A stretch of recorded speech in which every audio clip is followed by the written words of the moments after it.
Assalamualaikum warahmatullahi wabarakatuh.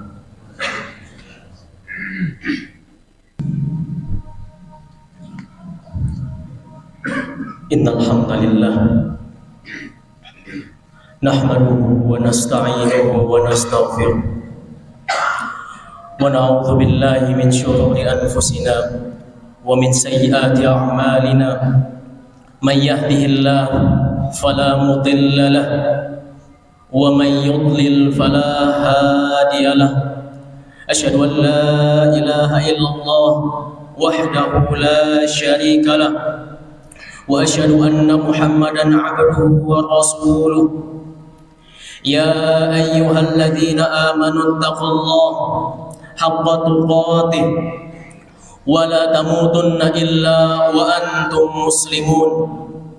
Ya ayyuhan nas ittaqu rabbakumul ladzi khalaqakum min nafsin wahidah wa khalaqa minha zawjaha wa batha minhuma rijalan katsiran wa nisaa'a wattaqullaha alladzi tasaaluna bihi wal arham innallaha kana 'alaikum raqiba. Ya ayyuhalladzina amanu ittaqullaha وقولوا قولا سديدا يصلح لكم أعمالكم ويغفر لكم ذنوبكم ومن يطع الله ورسوله فقد فاز فوزا عظيما.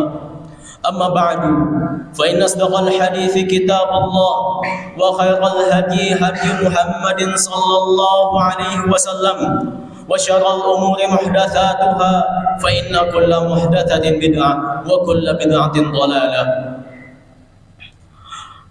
Jamaah Jumat rahimani wa rahimakumullah, marilah kita tingkatkan kualitas takwa kita kepada Allah Subhanahu wa ta'ala dengan ketakwaan sebenar-benarnya, yaitu dengan mengamalkan apa yang diperintahkan oleh Allah Subhanahu wa ta'ala dan Rasulnya sallallahu alaihi wasallam, serta menjauhi segala apa yang dilarang oleh Allah Subhanahu wa ta'ala dan Rasulnya sallallahu alaihi wasallam. Jamaah Jumat yang semoga senantiasa dimuliakan oleh Allah Subhanahu wa ta'ala, kisah perjuangan para ulama dalam menuntut ilmu memang sangat ajaib, membuat kita bergeleng-geleng kepala, keheranan. Andaikan tidak termaktub di dalam kitab-kitab yang otentik, mungkin akan banyak orang yang tidak percaya. Imam Malik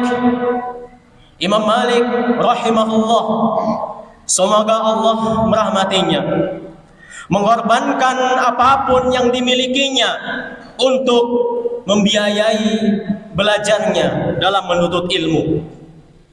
Bahkan sebagaimana yang dituturkan, yang dibawakan oleh salah satu muridnya, yaitu Ibnu Qasim, bahwasannya beliau mengatakan Imam Malik pernah hingga menjual atap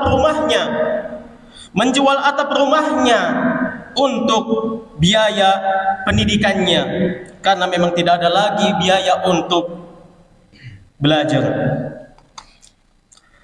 Kemudian Imam Bukhari rahimahullah, semoga Allah merahmatinya, pernah berhari-hari tidak bisa keluar rumah.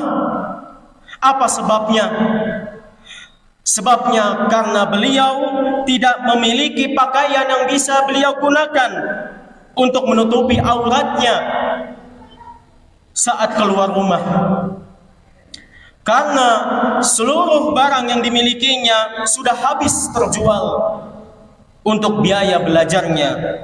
Akhirnya teman-teman beliau pun rahimahullah, Imam Bukhari, urunan untuk membelikan baju untuk Imam Bukhari.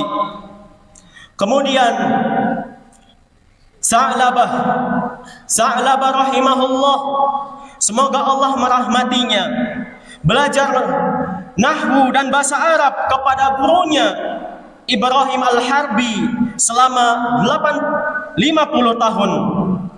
Dan dalam kurun yang begitu panjang itu, beliau Sa'lab tidak pernah absen, walau hanya sekali.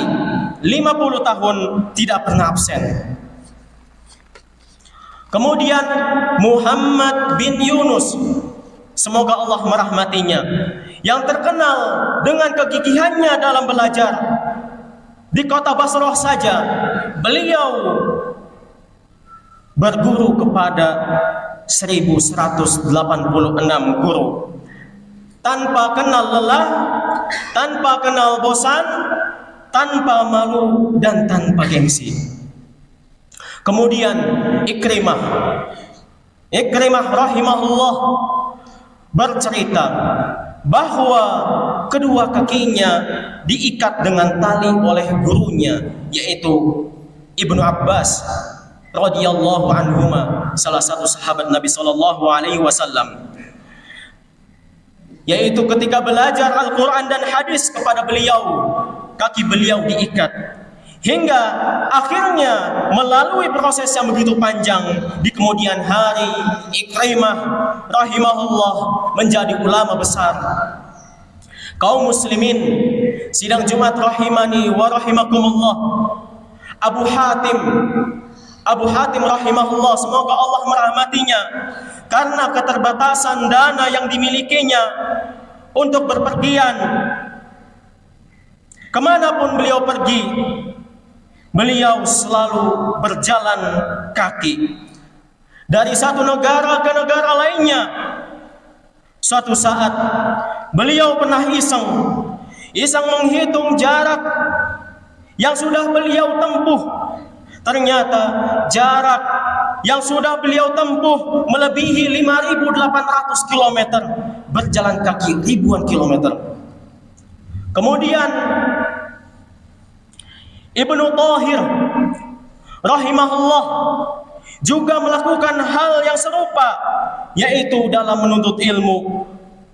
Bahkan beliau melakukan perjalanan selalu ditempuhnya tanpa menggunakan alas kaki, karena memang tidak ada lagi uang untuk membeli walau sepasang sandal. Saking panasnya gurun pasir yang beliau lewati hingga berefek kepada kondisi tubuhnya, beliau bercerita, gara-gara demikian beliau pernah sampai kencing darah 2 kali. Yang pertama saat di Baghdad, dan yang kedua saat beliau berada di Mekah.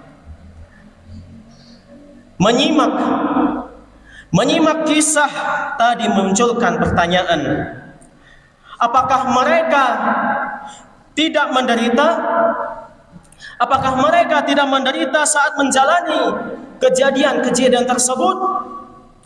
Jawabannya, secara fisik mungkin terasa sakit, namun penderitaan fisik tadi terkalahkan dengan perasaan nikmat di dalam hati. Mereka menikmati proses tersebut hingga penderitaan fisik pun terabaikan. Aqulu qouli hadza wa astaghfirullah li wa lakum.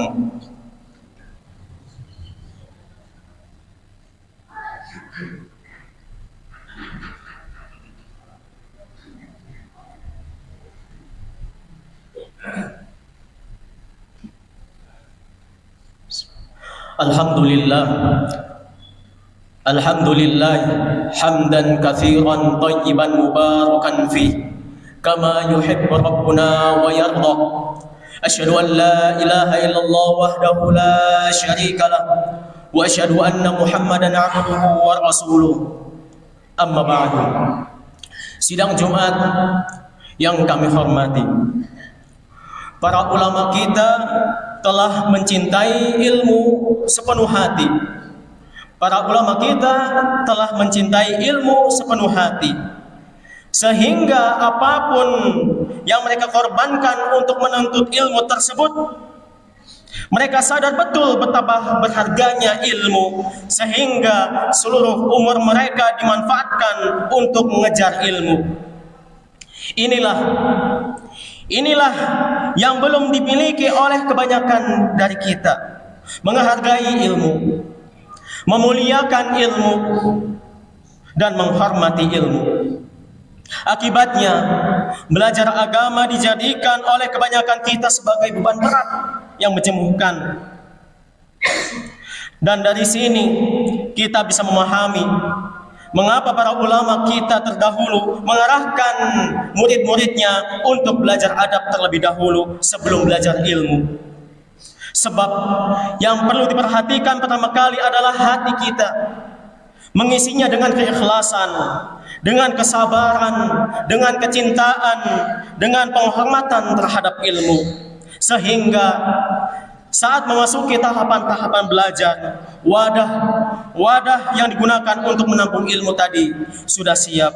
Hadza wa sallu wa sallimu rahimakumullah ala sadiqil amin kama amarakum bidzalika maulakum rabbul alamin faqala subhana innallaha wa malaikatahu yusalluna 'alan nabi ya ayyuhalladzina amanu sallu 'alaihi wa sallimu taslima Allahumma salli 'ala Muhammad wa 'ala ali Muhammad kama sallaita 'ala Ibrahim wa 'ala ali Ibrahim innaka Hamidum Majid wa barik 'ala Muhammad wa 'ala ali Muhammad kama barakta 'ala Ibrahim wa 'ala ali Ibrahim innaka Hamidum Majid اللهم اغفر للمسلمين والمسلمات والمؤمنين والمؤمنات الأحياء منهم والأموات ربنا ظلمنا أنفسنا وإن لم تغفر لنا وترحمنا لنكونن من الخاسرين ربنا لا تزغ قلوبنا بعد إذ هديتنا وهب لنا من لدنك رحمة إنك أنت الوهاب اللهم انصر إخواننا المسلمين في فلسطين اللهم انصر إخواننا المسلمين في فلسطين اللهم انصر إخواننا mustada'afina fi kulli makan.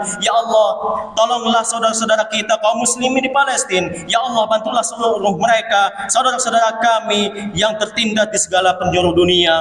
Allahumma izzal Islam wal muslimin wa wahidillahumma wahidi sufahum wa jami' kalimatahum ala haqq wa aksir syauqatadh zalimin waqtu bis salam wal am li ibadika ajmain. Ya Allah, muliakanlah Islam dan kaum muslimin, satukanlah barisan dan kalimat mereka atas kebenaran, hancurkanlah kekuatan orang-orang yang zalim, dan karuniakanlah kepada mereka keselamatan dan keamanan untuk hamba-Mu yang semuanya yang beriman. Allahumma rabbana fatwat wa atma wa awtanana wa azza sultanana wa ayyidhu bil haq wa ayyid bihil haq ya rabbal alamin. Ya Allah, jagalah negeri kami, kuatkanlah pemerintah kami, serta karuniakanlah hidayah kepada mereka dan jadikanlah mereka pembela kebenaran ya rabbal alamin. Rabbana atina fid dunya hasanah wa fil akhirati hasanah wa qina adzabannar wa sallallahu ala nabiyyina Muhammadin wa ala alihi wasallam. Akhiru da'wana alhamdulillahi rabbil alamin. Aqimus shalah.